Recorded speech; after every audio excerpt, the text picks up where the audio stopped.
Hi guys! A day in the life. Today, magluluto tayo ng beef stick Tagalog. So, itong ating garlic, fine chop, and then the beef stick na marinated, and then my onion na pinaprito ko muna siya ng half cook. Okay? Iha-half cook lang muna natin siya. And then later, tatanggalin natin siya. And then, after nito, ilalagay natin ipiprito natin ng ating beef. Alam nyo guys, walang masyadong ingredients ang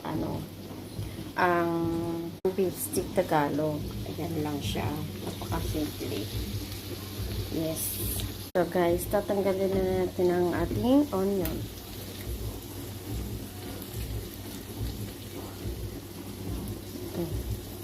Okay, ayan, natanggal na ang ating onion. Ito na siya. Same pan. Ayan.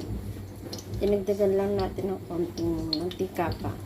So, ipiprito na natin yung ating beef. Ayan. So, namarinate ko na yan siya ng I think kalating araw. Kaninang umaga ko siya na-marinate. So, babad na siya. Kaya, prito na natin. Kasi, matagal magprito pa isa-isa. So, it takes time yan. Kaya, kailangan maagang gawin. So, ayan. Hintayin muna natin siyang mag-brown. Marami yan. Kaya, kailangan agahan ng pagluto. Ng pagprito. Okay. Yan.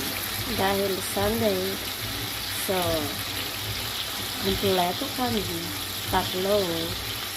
Kaya, lang tayo magluto ng beef stick para masarap ang dinner namin tatlo for this Sunday.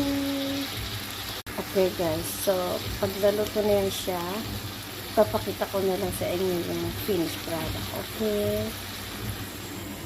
Ayan lang na siya. So, I'm sure alam niyo naman yung marami nakakaalam na pagluluto ng beef.